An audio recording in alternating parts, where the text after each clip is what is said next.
So నువ్వు వెచ్చగానైనా చల్లగానైనా ఉండక నువ్వెచ్చగా ఉంటున్నావు అని దేవుడు అందరికీ హెచ్చరిస్తున్నాడు. సో మనకు క్లారిటీ వచ్చింది ఇప్పటివరకు మనం ఏం తప్పులు చేస్తున్నాం, ఏం పొరపాట్లు చేస్తున్నాం అనేది. సో ఒకవైపు ఒక జీవితం, ఇంకోవైపు ఇంకో జీవితం, అట్లా రెండు రకాలు వద్దు. ఇక మళ్ళీ మనము బ్యాక్ వెళ్ళాల్సిన అవసరం లేదు. ఇప్పటివరకు ఒక క్లారిటీ వచ్చింది మనకు ఎలా ఉండాలి అనేది. సో చూద్దాం వాక్యం ద్వారా ఏం మాట్లాడబోతున్నాడు. మత్తయి సువార్త 5వ అధ్యాయము 37వ వచనం, మీ మాట అవునంటే అవును, కాదంటే కాదు అని ఉండవలెను. సో ఏదైనా ఒకటే మాట్లాడాలి, అయితే ఆశీర్వాదమన్నా అయితే శాపనాచారం. సో అవునంటే అవును, కాదంటే కాదు అని ఉండవలెను. వీటి మించినది దుష్టు నుండి పుట్టినది. చూసారా అండి, కొంతమంది ఒక గంటలో డబ్బులు ఇస్తా అంటారు కానీ వాళ్ళు ఇవ్వరు, ఫోన్ స్విచ్ ఆఫ్ చేస్తారు. కొంతమంది ఒక అర్ధ గంటలో వస్తాను అంటారు కానీ రారు. కొంతమంది ఇది ఇస్తా అంటారు, ఇవ్వరు, చేస్తా అంటారు, చేయరు. సో దాంతో నువ్వేం చేస్తున్నట్టు, నోటితో అబద్ధం ఆడుతున్నట్టు. సో నీ నోరు ఏమైనట్టు, అబద్ధమైన నోరు. అందుకే నేను ఎవరికైనా ప్రేయర్ మీటింగ్కి ఇంటికి వచ్చేటప్పుడు నేను చెప్తాను, క్లియర్గా చెప్తాను, ఈ టైం వరకు వస్తాను, ఈ టైం నుంచి ఈ టైం మధ్యలో మీ ఇంట్లో ఉంటాను. So time punctuality compulsory. So నోటి నుంచి ఏది రిలీజ్ అయినా కూడా, ఒక ఫర్ ఎగ్జాంపుల్ నేను 12ంటికి వస్తా అన్నాను, నెగ్లెక్ట్ చేసి 1ంటికి వచ్చాను, అబద్ధం ఆడినట్టే అది. సో అది దృష్టి నుంచి పుట్టినట్టే.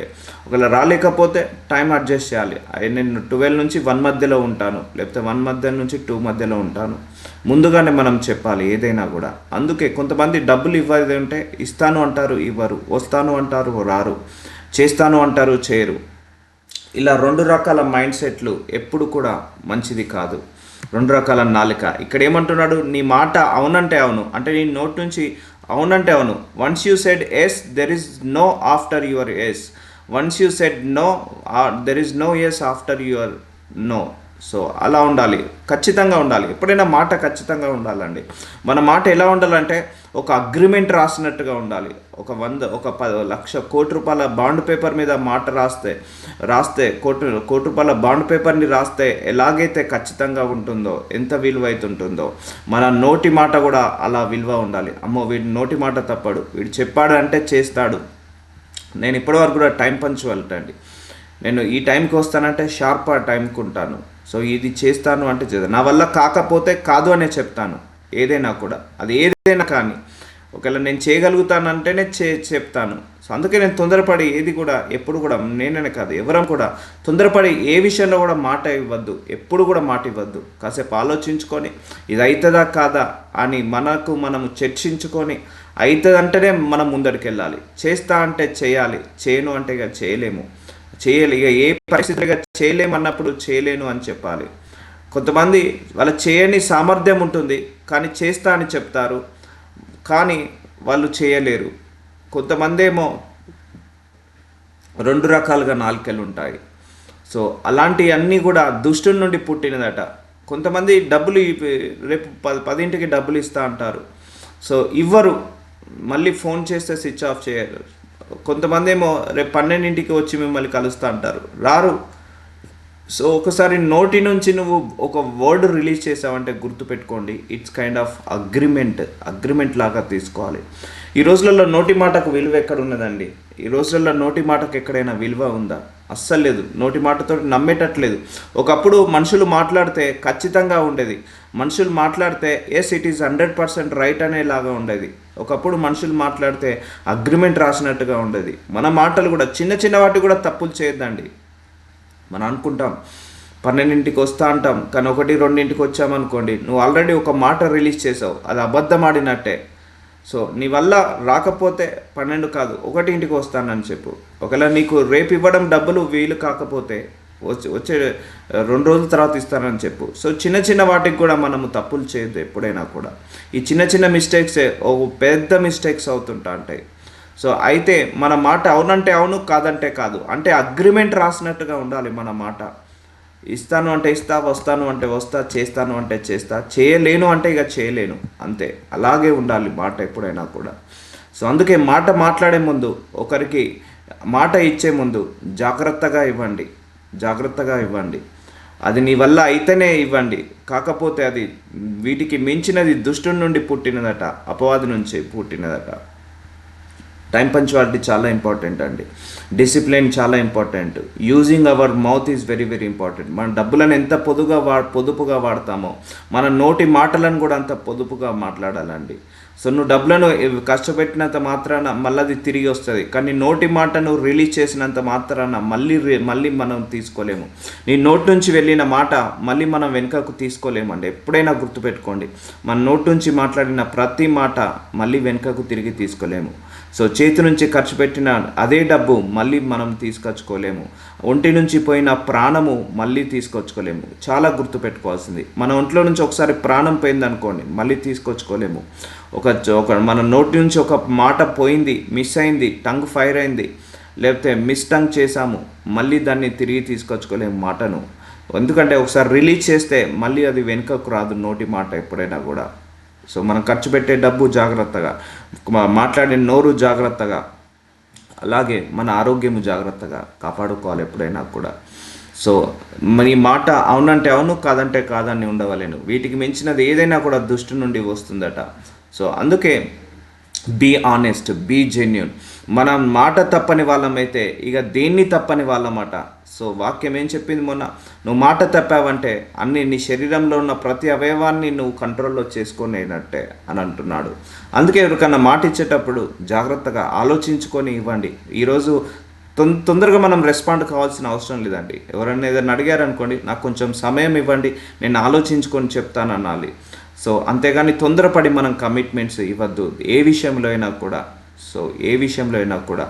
సో మనము ఆలోచించుకొని చర్చించుకొని మనం చర్చించుకొని ఎంతవరకు ఫీజిబుల్ అవుతుంది, ఎంతవరకు సాధ్యమవుతుంది. సో అప్పుడే నువ్వు నోటి నుంచి మాట ఇవ్వాలి. ఒకసారి నీ నోటి నుంచి మాట వచ్చిందంటే ఇట్స్ కైండ్ ఆఫ్ 100 కోట్ల అగ్రిమెంట్ లాగా ఉండాలి. సో 100 కోట్ల అగ్రిమెంట్ లాగా ఉండాలి. సో అలా ఉంటుందన్నట్టు. సో మనం సీరియస్ తీసుకోకపోవచ్చు. మన వెనకాల దేవుడు ఒకరు లెక్కలు రాస్తున్నాడట, మన ప్రతి నోటి మాటకు లెక్కలు రాస్తున్నాడట దేవుడు. సో ఆ లెక్క అప్పచెప్పాల్సి ఉంటుంది ఒక సమయం వచ్చినప్పుడు. సో కాబట్టి బీ కేర్ఫుల్. సో మాట అవునంటే అవును, కాదంటే కాదు. దీనికి మించి అవునని కాదన్నా, కాదని అవునన్నా, సో వీటి మించినది దుష్టు నుండి పుట్టినదట. సో 1 యోహాను 3:9 దేవుని మూలంగా పుట్టిన ప్రతివానిలో ఆయన బీజము నిల్చును గనుక వాడు పాపము చేయడు. వాడు దేవుని మూలంగా పుట్టినవాడు కనుక పాపము చేయజాలడు. సో దేవుడి మీద, మన లోపల దేవుడి బీజం ఉంది, దేవుడి యొక్క ఆత్మ ఉంది, దేవుడి యొక్క వాక్యం ఉంది. అయినా నువ్వు అవి ఉండి కూడా నువ్వు తప్పులు, పొరపాట్లు, పాపాలు చేస్తున్నాము అంటే అది అపవాది సంబంధించినది. నునువెచ్చని జీవితం మనం గడుపుతున్నట్టు. మీరు మంచి విషయంలో ఆసక్తి గలవారైతే మీకు హాని చేయవాడేవాడు. 1 పేతురు 3:13 మంచి విషయంలో ఆసక్తి గలవారైతే మీకు హాని చేయవాడేవాడు. సో సగం మంచి సగం చెడు అవసరం లేదు. కంప్లీట్గా మనము మారాలి, మంచితనంగా మారాలి. మీరు ఒకవేళ నీతి నిమిత్తము శ్రమ పడినను మీరు ధన్యులే. చూసారా అండి, నీతి నిమిత్తము మనం నీతిగా ఉన్నా, మనం నిజాయితీగా ఉన్నా అనుకోవచ్చు, నేను వాక్యం చదువుకుంటున్నాను, వాక్యాన్ని బోధిస్తున్నాను, వాక్యానుసారంగా వెళ్తున్నాను, అయినా నాకు ఎందుకు ఈ కష్టాలు, నేను ప్రార్థన చేసుకుంటున్నాను, దేవుడి చిత్తానుసారంగా వెళ్తున్నాను, నేను నీతిగా ఉంటున్నాను, ఎవరిని నోటితో దూషించట్లేదు, ఎవరిని నోటితో విమర్శించలేదు. ఒకటి చెప్పాలంటే ఇలాంటి వాళ్ళకే కష్టాలు ఎక్కువగా ఉంటాయండి. ఒకటి, అవినీతి పరులకు కష్టాలు తక్కువగా వస్తాయి. సో అలానే అవినీతి పరులుగా ఉండడము కరెక్టా? కానీ నీతిమంతుడికి ఎన్ని కష్టాలు, 6 మార్లు పడిపోయినా కూడా 7వ మారు కూడా లేచి నిలబడతాడు నీతిమంతుడు. అలా నీతిని వదులుకోవద్దు ఎప్పుడైనా కూడా. మీరు ఒకవేళ నీతి నిమిత్తము శ్రమ పడినను మీరు ధన్యులే, వారి బెదిరింపునకు భయపడకుడి, కలవరపడకుడి. సో చూసారా అండి, నీతి నిమిత్తము శ్రమ పడినా మీరు ధన్యులే అంటున్నాడు యేసు ప్రభువారు. నిజాయితీగా అబద్ధాలు, అన్యాయాలు, అక్రమాలు, మోసాలు చేసి లక్షల కోట్లు సంపాదించిన వాళ్ళు ఈ లోకం ఏమంటుంది తెలుసా అండి? టాలెంట్ అంటున్నారు, వాళ్ళు గ్రేట్ అంటున్నారు, వాళ్ళు ఇంటెలిజెంట్ అంటున్నారు, వాళ్ళు గొప్పవాళ్ళని అంటున్నారు. వాళ్ళకు లోకము దాసోహం అవుతుంది. కానీ దేవుడి దృష్టికి వాడు నిత్య దరిద్రుడు దేవుడి దృష్టికి. సో దేవుడి దృష్టికి అలాంటి వాడు ఎప్పుడు కూడా గనుడుగా ఎంచబడాడు. సో నువ్వు 10,000 వస్తుంది, అబద్ధాలు ఆడకుండా, మోసాలు చేయకుండా, అన్యాయం చేయకుండా, కష్టపడి మార్నింగ్ నుంచి ఈవినింగ్ వరకు కష్టపడి నువ్వు సంపాదించుకుంటావు. ఆ 10,000 చూసావా, దేవుడి దృష్టికి నువ్వే ధనవంతుడవు, గుణవంతుడవు, ఐశ్వర్యవంతుడవు. సో అందుకే లోకం వైపు నువ్వు చూడద్దు ఎప్పుడైనా కూడా. సో నీతి నిమిత్తము శ్రమపడినా మీరు ధన్యులే. చాలామంది నాకు ఈ శ్రమలొద్దు, అన్యాయంకే వెళ్తాను, తొందరగా సంపాదించుకుంటాను, తొందరగా అక్రమ సంపాదన చేసుకుంటాను అని చాలామంది కూడా అన్యాయంలోకి వెళ్తున్నారు, అక్రమంలోకి వెళ్తున్నారు. ఇతరులను శ్రమ పెట్టైనా నేను డబ్బులు సంపాదించాలని అంటున్నారు. అందుకే నువ్వు నీతిగా ఉంటున్నావు, నిజాయితీగా ఉంటున్నావు, అయినా కష్టాలు వస్తున్నాయా? It's a good news for you. You are under control of God. నీకు పరలోక రాజ్యము నీకు అతి సమీపంలోనే ఉంది అని అర్థం చేసుకో. నీతిగా నిజాయితీగా ఉన్నా కూడా నీకు బాధలు, ఇరుకులు, ఇబ్బందులు, సమస్యలు, పోరాటాలు వస్తున్నాయా? It's a good news. You are very near to heaven. నువ్వు పరలోక రాజ్యానికి దగ్గరగా ఉన్నావు, వాళ్ళు పరలోక రాజ్యానికి దూరంగా ఉన్నావు. ఈ భూలోకంలో భోగభాగ్యాలు అనుభవించిన వాడు నరకానికి వెళ్తాడు, ఈ భూలోకంలో హింసలు పొందినవాడు పరలోకానికి వెళ్తాడు అని బైబిల్ సెలవిస్తుంది. సో కాబట్టి రెండు రకాలుగా మనం ఉండకూడదు. సో నాకు కలిసి రావట్లేదే నీతిగా ఉంటే, నేను నిజాయితీగా ఉంటే నాకు శ్రమలు ఎక్కువ వస్తున్నాయే, పోరాటాలు ఎక్కువ వస్తున్నాయే అని ఎప్పుడు కూడా మనము అవినీతి పాల్లోకి వెళ్ళొద్దు, అవినీతి వైపులోకి వెళ్ళొద్దు. సో నిర్మలమైన మనస్సాక్షి గలవారై మీలో ఉన్న నిరీక్షణను గూర్చి మిమ్మును హేతు అడుగు ప్రతివానికి సాత్వికంతోనూ భయముతోనూ సమాధానము చెప్పుటకు ఎల్లప్పుడూ సిద్ధముగా ఉండి మీ హృదయములందు క్రీస్తును ప్రభువుగా ప్రతిష్ఠించుడి. హృదయంలో క్రీస్తుని ప్రతిష్ఠించుకోండి. ప్రభువులాగా, దేవుడిలాగా, తండ్రిలాగా, తల్లిలాగా ఆయనను ప్రతిష్ఠించుకోండి. చాలామంది హృదయంలో చూస్తే, ఇప్పుడు హృదయాన్ని చెక్ చేస్తే చాలామంది హృదయంలో ధనం ఉంటుంది, చాలామంది హృదయంలో ఈ లోకాశలు ఉంటాయి, నేత్రాశలు ఉంటాయి, జీవపు డంబాలు ఉంటాయి. సో అది కాదు.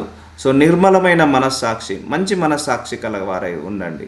సో అటు ఉండడం సగం, ఇటు ఉండడం సగం వద్దండి. అది నునువెచ్చని జీవితము అవినీతి పరులకు సాదృశ్యము, నునువెచ్చని జీవితము అన్యాస్తులకు సాదృశ్యము. ఇప్పుడు దొంగ ఎలా ఉంటాడు చెప్పండి? ముందుకు మాత్రం చాలా బాగా కనపడతాడు, చాలా మర్యాదస్తుల్లా కనపడతాడు, కానీ వేసే క్రియలన్నీ కూడా దొంగ క్రియలన్నీ అలాగే ఉంటాయి, చెడు కార్యాలు ఉంటాయి. ఇప్పుడు దొంగతనం చేసేవాడు ఎప్పుడైనా చెప్పుకుంటాడండి, నేను దొంగను, నేను బ్యాంకులో దొంగతనం చేస్తాను, నేను దొంగను, నాతో కేర్ఫుల్గా ఉండాలని చెప్తాడా? చెప్పడు. వాడు ఎలా ఉంటాడు? స్వభావము చాలా సాత్వికంగా కనపడతాడు, చాలా బాగుంటాడు, కానీ లోపలంతా ఏముంటుంది? దొంగ గుణం ఉంటుంది. సో అలా డ్యూయల్ మైండ్ సెట్ అంటారు. సో అలా కాకుండా నిర్మలమైన మనస్సాక్షి. సో నీ మనస్సు ఎలా ఉంటుందో నీ మాట అలా ఉండాలి, నీ మాట ఎలా ఉంటుందో నీ మనస్సు ఎలా ఉండాలి, నీ మనస్సు నీ మాట ఎలా ఉంటుందో నీ ప్రవర్తన అలా ఉండాలి. కష్టమే, కానీ అన్నిటినీ మనం సింక్ చేయాలి, సింక్ చేసుకుంటూ ముందరికి వెళ్ళాలి. సో నిర్మలమైన మనస్సాక్షి గల వారై మీలో ఉన్న నిరీక్షణను గురించి మిమ్మును హేతు అడుగు ప్రతివానికి సాత్వికంతోనూ భయంతోనూ సమాధానం చెప్పుటకు ఎల్లప్పుడూ సిద్ధముగా ఉండి మీ హృదయంలో క్రీస్తును ప్రభువుగా ప్రతిష్ఠించుడి. సో క్రీస్తుని నీ హృదయంలోకి తీసుకొచ్చుకో, క్రీస్తుని ప్రతిష్ఠించుకో నీ హృదయంలో. అప్పుడు నువ్వు ఈ నునువెచ్చని జీవితం నుంచి బయటపడతావు. మళ్ళీ చెప్తున్నాను, నోటి మాట జాగ్రత్త, చూసే కన్నులు జాగ్రత్త, ఆలోచించే విధానము జాగ్రత్తగా మనము కంట్రోల్ చేసుకోవాలి. ఇవన్నీ కూడా మనమే కంట్రోల్ చేసుకోవాలి. మనం నీతిగా ఉంటే, నేనే చెప్తున్నాను కదా, మనం ఎంత నీతిగా ఉంటే అన్ని కష్టాలు వస్తాయి, అన్ని బాధలు వస్తాయి. బట్ మనం ఓర్చుకోవాలి. కానీ ఈ కష్టాలు బాధలు వస్తున్నాయని మనం అవినీతి పాలవుదామా? కష్టాలు బాధలు వస్తున్నాయని అపరిశుద్ధంగా ఉందామా? సో అందుకే నీతిమంతుడు ఎన్నిసార్లు పడిపోయినా కూడా దేవుడు లేపుకుంటాడు. అది అవినీతిమంతుడు ఒకసారి పడిపోయాడా మళ్ళీ లేవలేడు, ఇక పడుకొనే ఉంటాడు. అంటే ఇక నాశనానికే దారి తీస్తుంది అది ఎప్పుడైనా కూడా. సగం నీతి సగం అవినీతి వద్దు, సగం చీకటి సగం వెలుగు వద్దు, సగము మంచి సగము చెడు వద్దు, సగం ఈ పడవ మీద సగం ఆ పడవ మీద వద్దు, సగము ఆశీర్వచనం సగము శాపవచనం వద్దు. సో కంప్లీట్గా ట్రాన్స్ఫర్మేషన్ అయిపోవాలి. మన నేచర్, మన బాడీ నేచర్ అలా తయారైపోయింది ఇప్పుడు. సో మెల్లిమెల్లిగా తగ్గించుకోవాలి అది. సో ఎందుకంటే మన బుద్ధి, దేవుడు అంటాడు నరుల హృదయము బాల్యం నుంచే చెడిపోతుంది అని అంటాడు వాక్యంలో. సో ఆ చెడిపోయిన హృదయాన్ని మార్చుకోవాలంటే ఒక్కరోజు టైం పట్టదు, చాలా టైం పడుతుంది. సరే మనం కరెక్ట్గానే ఉన్నాము, మన ఎదుటివాడు కరెక్ట్గా ఉండాలి కదా, మన కుటుంబ సభ్యులు కరెక్ట్గా ఉండాలి కదా, మన బంధువులు స్నేహితులు కరెక్ట్గా ఉండాలి కదా. మనం కరెక్ట్గా ఉంటే వాళ్ళు మనల్ని తప్పిస్తుంటా అంటారు, మనల్ని హింసిస్తుంటా అంటారు. మనం ఒక్క మాట మాట్లాడకుండా ఉన్నామనుకోండి, వాళ్ళు ఇంకా డోసులు పెంచుతుంటా అంటారు, మన మీద అటాక్ చేస్తుంటా అంటారు, నోటి మాటల ద్వారా అటాక్ చేస్తుంటా అంటారు. సో కాబట్టి అన్నిటికీ మూలము యేసయ్య, అన్నిటికీ సమాధానము యేసయ్య, అన్నిటికీ సాక్ష్యము యేసయ్య, సమస్త సమస్యలకు ఏకైక solution Yesayya. So SIT with God and talk to your God about your situation, about your circumstances, about your problems, and get the solution from God immediately. So అప్పుడు మీరు దేని విషయమై దుర్మార్గులని దూషింపబడదురు, దాని విషయమై క్రీస్తునందు మీ సత్ప్రవర్తన మీద అపనింద వేయవారు సిగ్గుపడదురు. సో మనకు ఒకవేళ మంచిగా ఉన్నా కూడా నిన్ను చెడ్డదాన్ని అంటున్నారు, నువ్వు బాగున్నా కూడా చెడ్డదాన్ని అంటున్నారు కదా, నువ్వు కాముగా ఉండు. సో నిన్ను ఏ విషయంలో దుర్మార్గులను దూషిస్తున్నారో దాని విషయంలో క్రీస్తునందున్న మీ సత్ప్రవర్తన మీద అపనింద వేయవారు సిగ్గుపడదురు. చూసారా, వాళ్ళే సిగ్గుపడతారు. సో అందుకే నువ్వు ఒకరికి సమాధానం చెప్పాల్సిన అవసరం లేదు. నేను ఒకటే చెప్తా అండి, మన గురించి మనం ఎప్పుడు మార్కెటింగ్ చేసుకోవాల్సిన అవసరం లేదు, సేల్స్ చేసుకోవాల్సిన అవసరం లేదు.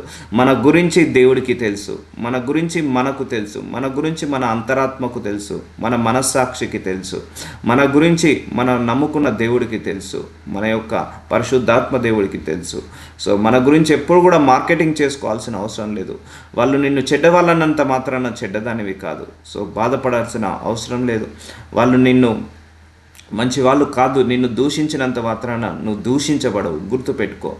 సో వాళ్ళే అపనింద వేయవారే సిగ్గుపడతారు. సో వాళ్ళకే ప్రాబ్లం అవుతుంది. సో కాబట్టి నువ్వు ఈ విషయంలో బాధపడాల్సిన అవసరము లేనే లేదు. నువ్వు ఎప్పుడైనా దేవుణ్ణి ప్రతిష్ఠించుకొని హృదయంలో, మన అందరం ఈ లోక సంబంధమైన మనుషులాగా బ్రతకద్దండి. ఈ లోకంలో అంతా కూడా ద్వేషం ఉంది, ఈ లోకం అంతా కూడా దూషణ ఉంది, విమర్శన ఉంది, ఈ లోకంలో ఉన్నదంతా అపవిత్రత ఉంది. సో ఈ లోకానుసారంగా బ్రతకద్దు అంటున్నాను. సో ఎప్పుడైతే నువ్వు స్పిరిచువల్ మ్యాన్ లాగా మారుతావో, స్పిరిచువల్ ఉమెన్ లాగా మారుతావో, వాళ్ళ అన్నా కూడా అంటే అనుకోని అండి, దేవుడు నాడు చూసుకుంటాడు, దేవుడికి అపయప్త అయిపోతుంది అని నువ్వు ఎప్పుడైతే నిబ్బరం కలిగి ధైర్యంగా ఉంటావో, అప్పుడు నువ్వు ఆత్మీయురాలుగా ఎదుగుతున్నట్టు. ఈ లోక సంబంధమైన విచారణ, ఈ లోక సంబంధమైన బాధలు, ఈ లోక సంబంధమైన అవమానాలు, దుష్ప్రచారాలకు భయపడద్దు, నువ్వు బాధపడద్దు. సో అపనింద వేయవారు వాళ్ళే సిగ్గుపడతారు. సో అందుకే ఈ లోకానుసారంగా బ్రతికినప్పుడు నీకు శోధనలు ఎక్కువ వస్తాయి, ఈ లోకానుసారంగా బ్రతికినప్పుడు నీకు బాధలు ఎక్కువ వస్తాయి. సో అంటారు, ఇప్పుడు ఫర్ ఎగ్జాంపుల్ ఒక దైవజనుని ఎంతమంది ఎన్ని రకాలుగా విమర్శించట్లేదు, కానీ వాళ్ళు పట్టించుకోరు. ఎందుకంటే వాళ్ళ ఆత్మలో ఎదిగారు కాబట్టి. శరీరంలో ఫలాలు ఉన్నప్పుడు బాధపడుతుంటా అంటారు. సో అలా మనం ఆత్మలో ఎదిగి మనం ముందరికి చేసుకుంటూ వెళ్ళాలి. దేవుని చిత్తములాగా ఉన్న ఎడల కీడు చేసి శ్రమపడుట కంటే మేలు చేసి శ్రమపడుటే బహు మంచిది. సో చాలామంది కూడా చెడు చేసి మంచిగా బ్రతుకుదాము, 10 మందిని మోసం చేసి, అన్యాయం చేసి, అక్రమం చేసి, డబ్బులు సంపాదించి లగ్జరీగా బతుకుదామన్న వాళ్ళకు చాలా చాలా చాలా ప్రాబ్లమ్స్ వస్తాయి. పరలోకము వాళ్ళ కోసము కానే కాదు. దేవుడి యొక్క దృష్టి ఎవరి మీద ఉంటుందంటే నీతిమంతుడి మీద. దేవుడి యొక్క దృష్టి హింసలు పొందు వాళ్ళ మీద, శ్రమలు పొందు వాళ్ళ మీద. దేవుడి యొక్క దృష్టి మాట అన్న వాళ్ళ మీద కాదు, మాట పడ్డవాడి మీద దేవుడి యొక్క దృష్టి ఉంటుంది. సుఖపడ్డవాడి మీద దేవుడి దృష్టి కంటే కష్టాలు పడుతున్న వాడి మీదనే దేవుడి దృష్టి ఉంటుంది. అందుకే దేవుని చిత్తం అలాగున్న ఎడల కీడు చేసి శ్రమపడుట కంటే, అంటే కీడు చేసి శ్రమపడకంటే మేలు చేసి శ్రమపడితే బహు మంచిది. అంటే కీడు చేసినా కూడా నీకు శ్రమలు తప్పవు. సో చాలామంది ఇప్పుడు అర్థమవుతుందా కీడుకి మేలుకి? సో చాలామంది అనుకుంటారు, సో నువ్వు కీడు చేసినా కూడా తప్పకుండా శ్రమలు పడాల్సిందే. ఆ కీడు చేసి శ్రమలు పడడం కంటే మేలు చేసి శ్రమలు పడుట బహు బహు బహు మంచిది అని అంటున్నాడు. సో నునువెచ్చని జీవితం ఇక్కడ అర్థం కావాలి మనందరికీ కూడా. సో కీడు మేలు, సో ఎప్పుడు కూడా మనం కీడు చేయాలని చూడొద్దు, మేలు చేయాలనే చూడాలి. నువ్వు మేలు చేసినా కూడా శ్రమ పడుతున్నావా, బహు మంచిది అని అంటున్నాడు దేవుడు. సో మత్తయి సువార్త 10వ అధ్యాయం 24వ వచనం. అప్పుడు యేసు తన శిష్యులను చూసి, ఎవడైనాను తన్ను వెంబడించిన గోరిన ఎడల తన్ను తాను ఉపేక్షించి తన సిలువనెత్తుకొని నన్ను వెంబడింపవలెను. చూసారా, ఇది దేవుడు మనకిచ్చిన కండిషన్. ఇది సిలువనెత్తుకొని తనను వెంబడించాలి. సో సగం లోకాన్ని వెంబడిస్తున్నాం, సగం దేవుడిని వెంబడిస్తున్నాం, సగము లోక ఆశలలో పడిపోతున్నాము, సగము దేవుడితో నడుస్తున్నాము. సో యేసు తన శిష్యులను చూసి, నన్ను వెంబడించిన గొర్రె తన్ను తాను ఉపేక్షించుకొని, నువ్వు అంటే నీ కోపాన్ని కంట్రోల్ చేసుకోవాలి, నీ ఎమోషన్స్ని కంట్రోల్ చేసుకోవాలి, నీ యొక్క ఫీలింగ్స్ని కంట్రోల్ చేసుకోవాలి, నీ ఇష్టాలను తీసేసుకోవాలి. నేను దేవుని నమ్ముకున్న తర్వాత నా డ్రీమ్స్ని వదులుకున్నాను, దేవుని నమ్ముకున్న తర్వాత నా ఇష్టాలను వదులుకున్నాను, దేవుని నమ్ముకున్న తర్వాత నా అభిప్రాయాలను మార్చుకున్నాను. నా యొక్క డ్రీమ్స్ కావచ్చు, అభిప్రాయాలు కావచ్చు, అండ్ నాకున్న హ్యాబిట్స్ కావచ్చు మార్చుకున్నాను. ఎందుకంటే మార్చుకోవాల్సి వచ్చింది. ఎందుకు? తన్ను తాను ఉపేక్షించుకొని, అంటే నిన్ను నువ్వు ఉపేక్షించుకొని తన సిలువనెత్తుకొని నన్ను వెంబడింపవలెను. సో అందరిలాగా మనం బ్రతకలేమండి. దేవుని నమ్ముకున్న తర్వాత మన రూట్ అంతా వేరేలాగా ఉంటుంది. ఇరుకు ద్వారం, మనదంతా కూడా ఇరుకు ద్వారము. సో లేదు, నేను దేవుని నమ్ముకుంటున్నాను, నేను నాకు ఇష్ట ప్రకారం ఆల్కహాల్ తాగుతాను, సిగరెట్ స్మోకింగ్ చేస్తాను, ఎస్ నేను దేవుని నమ్ముకుంటాను, నా ఇష్ట ప్రకారం నేను సినిమాలకు వెళ్తాను, షికార్లకు వెళ్తాను, ఎస్ నేను దేవుని నమ్ముకున్నాను, నా ఇష్ట ప్రకారము గర్ల్ ఫ్రెండ్ మెయింటైన్ చేస్తాను, బాయ్ ఫ్రెండ్ మెయింటైన్ చేస్తాను, నా ఇష్ట ప్రకారం తిరుగుతాను, పాపం చేస్తాను, నేను దోషాలు చేస్తాను, ఇది తగ్గినది కాదు. సో ఎవరైతే నిజంగా ఈ దేవుని వెంబడించాలనుకున్న వాళ్ళు తన్ను తాను ఉపేక్షించుకొని తన సిలువనెత్తుకొని నన్ను వెంబడింపవాలను. సిలువనెత్తుకొని వెంబడింపవాలని అంటే ఇలా కష్టాలు వచ్చినా, బాధలు వచ్చినా, శ్రమలు వచ్చినా ఓర్చుకొని మనం నడవాలి, ఓపికతో నడవాలి అని అంటున్నాడు దేవుడు. సో అంతేగాని సిలువ ఎత్తుకొని అంటే ఆ స్టిక్ను పట్టుకొని భుజాల మీద వేసుకొని నడవడం కాదు. సో చాలామంది కూడా ఇప్పుడు నాకు కూడా ఎవరైనా విమర్శించారని తెలిసారనుకోండి, పోనీలేండి దేవా క్షమించని వదిలేస్తున్నాను. సో ఇది సిలువనెత్తుకొని నడవడము.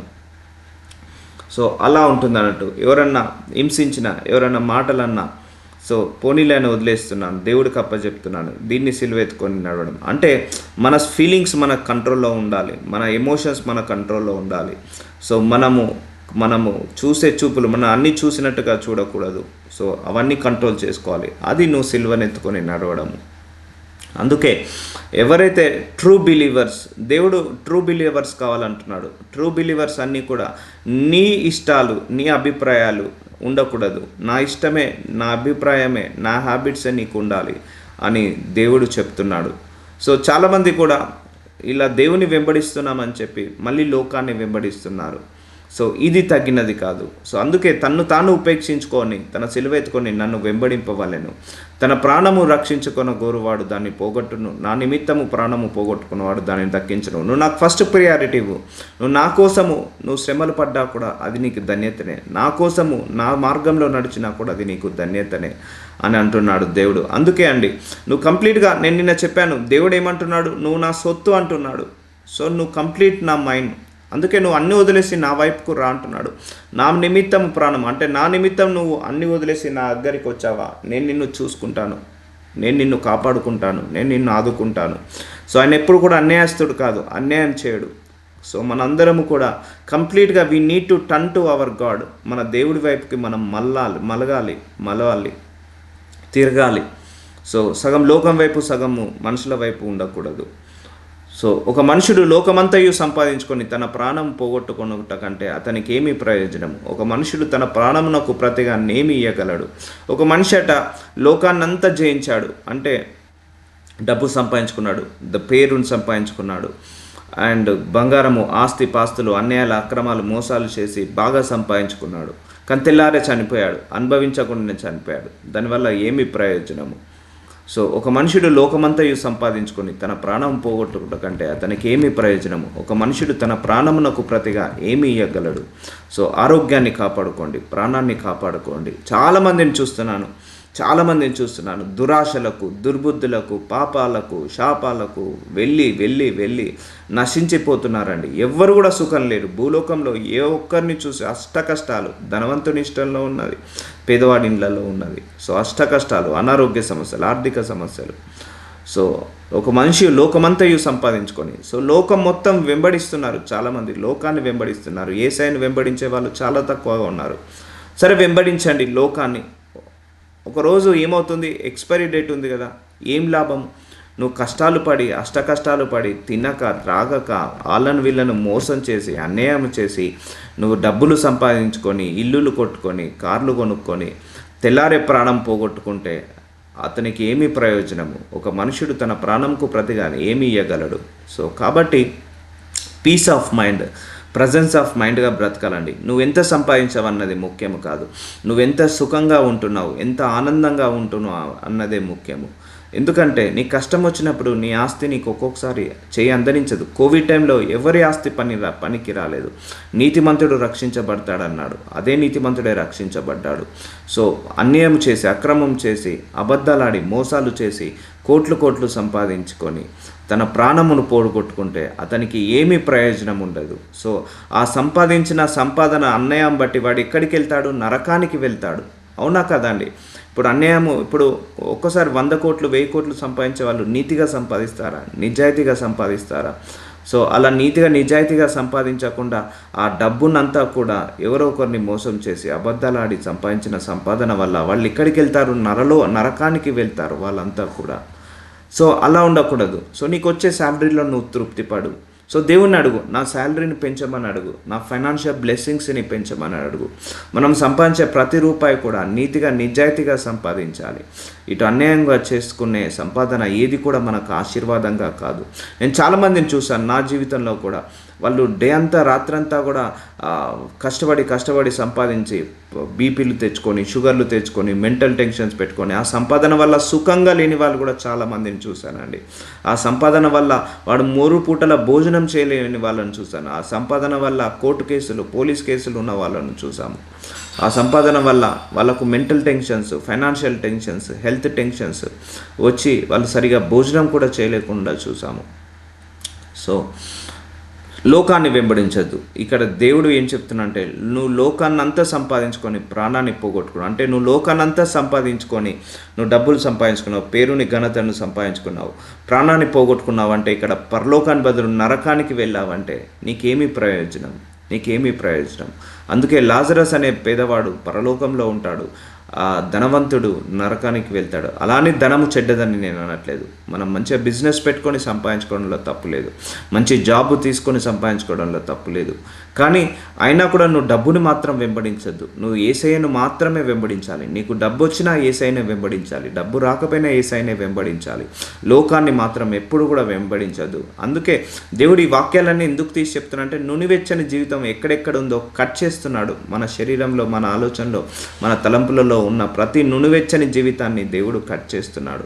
సో ఫస్ట్ మనం కోరుకునేది మన హృదయము దేవుణ్ణి ప్రతిష్ఠించుకోవాలి. మన హృదయంలో మనుష్య కుమారుడు తన తండ్రి మహిమ గలవాడే తన దూతలతో కూడా రాబోచున్నాడు. అప్పుడు ఆయన ఎవని క్రియల చొప్పున వానికి ఫలమిచ్చును. చూసారా, దేవుడు వస్తున్నాడు, మళ్ళీ దేవదూతలతో వస్తున్నాడు.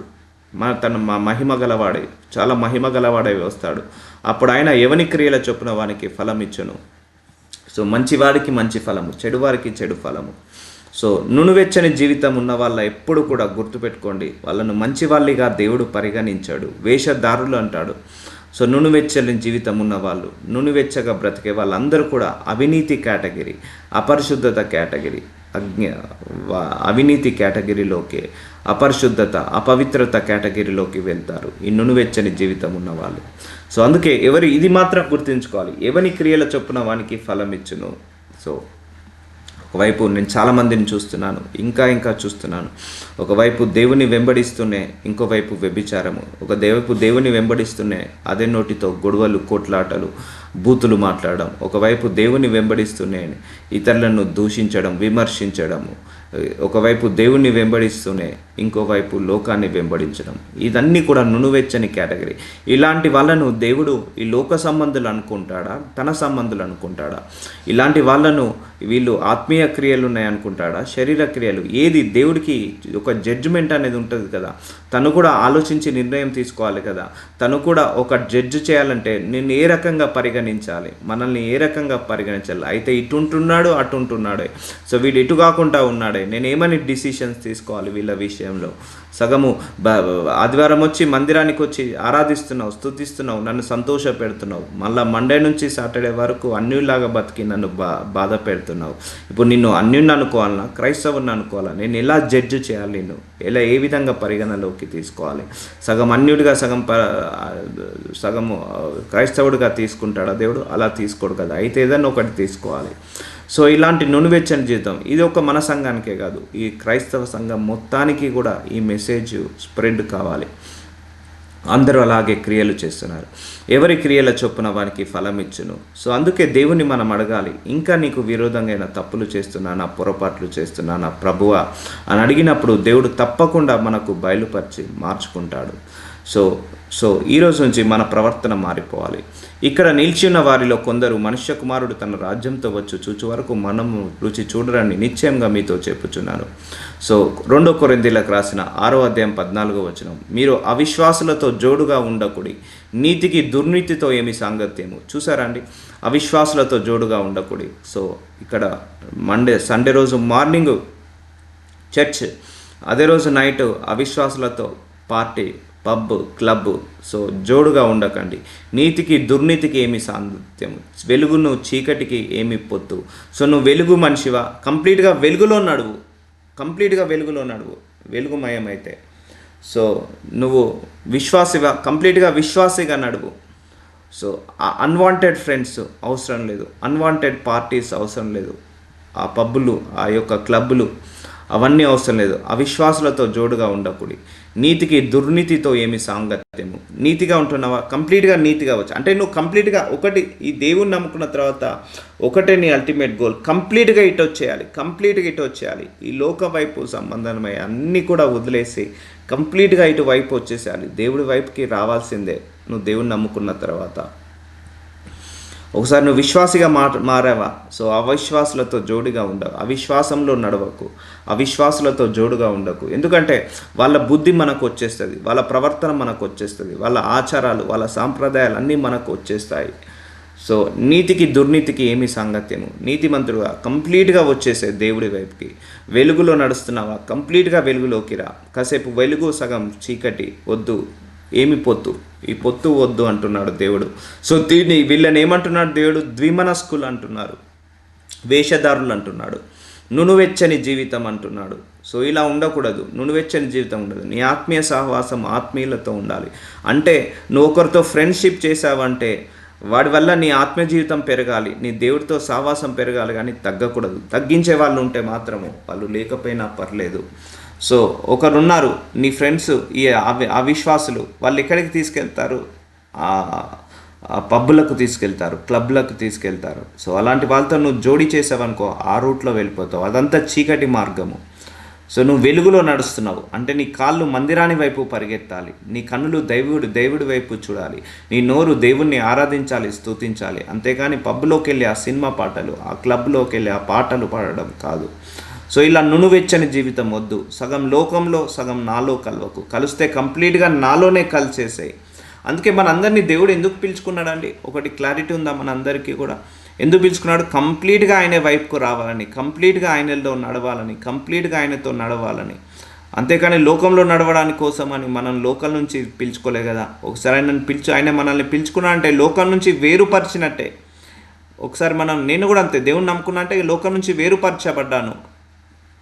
నా సాంప్రదాయాల నుంచి, నా ఆచారాల నుంచి, నా పాత పద్ధతుల నుంచి, పాత అలవాట్ల నుంచి, పాత క్రియల నుంచి, అన్నిటి నుంచి నేను వేరుపడ్డట్టే. No more belongs to me, I'm belongs to Jesus Christ. So అంతే, మనం కంప్లీట్గా మన హార్ట్, మన సోల్, మన థాట్, మన మైండ్, మన యొక్క క్రియలు అన్నీ కూడా క్రీస్తుకి సంబంధించినవి. అందుకే మన అందరినీ కూడా పిలుచుకున్నది ఎందుకు, ఆయనే సపరేట్ చేయడానికి, లోకంలో నుంచి వేరుపరచడానికే. ఇంకా వెళ్ళి లోకంలో కలుస్తానంటే ఎట్లా? అది నునువెచ్చని జీవితం కాదా? నునువెచ్చని జీవితం అలా ఉంటుంది అన్నట్టు. సో క్రీస్తునకు బెలియాలుతో ఏమి సంబంధము, అవిశ్వాసితో విశ్వాసికి పాలెక్కడిది. సో ఇలా ఉండకూడదు. ఇవన్నీ కూడా నునువెచ్చని జీవితాలు. So let us pray. నజరుడైన Yesayya, thank you so much for your mercy, thank you so much for your glory, thank you so much for your grace. మరొకసారి వాక్యం ద్వారా మాతో మాట్లాడావు, దర్శించావు తండ్రి. అయ్యా, విశ్వాసులకు అవిశ్వాసులకు జోడి ఎక్కడిది, చీకటికి వెలుగుకి తోడు ఎక్కడిది, నీతికి దుర్నీతికి సాంగత్యం ఎక్కడిది అని చెప్పావు తండ్రి. లార్డ్, కంప్లీట్గా we want to belongs to you only my lord. ఇంకా మా శరీరంలో చీకటి ఉన్నా, ఇంకా మా శరీరంలో లోకము ఉన్నా, ఇంకా మా శరీరంలో లోకము సగము, చీకటి సగము, వెలుగు సగము, మీరు సగము, అపవాది సగము, ఇలా ఏదున్నా కూడా వాటన్నిటి నుంచి విడుదల కలిగించి కంప్లీట్గా మీరు మమ్మల్ని మీలాగా మార్చుకోమని యేసు నామంలో ప్రార్థిస్తున్నాను తండ్రి.